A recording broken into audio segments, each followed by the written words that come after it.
حضرت سیدنا انس بن مالک رضی اللہ تعالی عنہ سے مروی ہے، نبی کریم صلی اللہ علیہ وآلہ وسلم نے ارشاد فرمایا، اللہ عز و جل اپنے بندے کی توبہ پر اس شخص سے بھی زیادہ خوش ہوتا ہے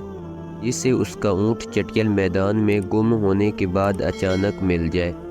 مسلم کی روایت میں یہ الفاظ ہیں، جب کوئی بندہ توبہ کرتا ہے تو اللہ عز و جل کو اس سے بھی زیادہ خوشی ہوتی ہے کہ جیسے تم میں سے کوئی شخص کسی جنگل میں اپنی سواری پر جائے اور سواری گم ہو جائے اور سواری پر اس کا کھانا اور پانی ہو اور وہ مایوس ہو جائے اور ایک درخت کے سائے میں لیٹ جائے، پھر اچانک وہ سواری اس کے پاس کھڑی ہوئی ہو اور اس کی مہار یعنی رسی پکڑ لے، پھر خوشی کی شدت میں یہ کہے،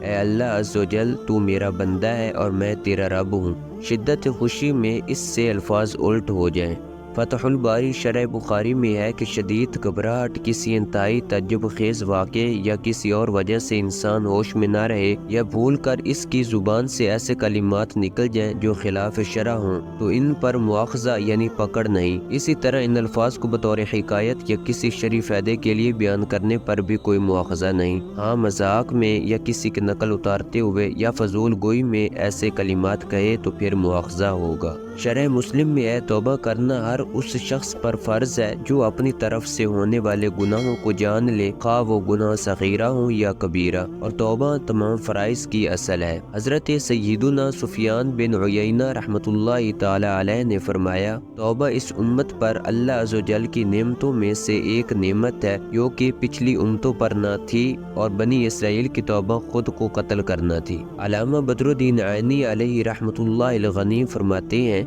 حدیث مذکور میں اللہ عز و جل کے لیے خوشی کا اطلاق مجازن کیا گیا ہے، اور اس سے اللہ عز و جل کی رضا مراد ہے، یعنی اللہ عز و جل بندہ مومن کی توبہ سے بہت راضی ہوتا ہے۔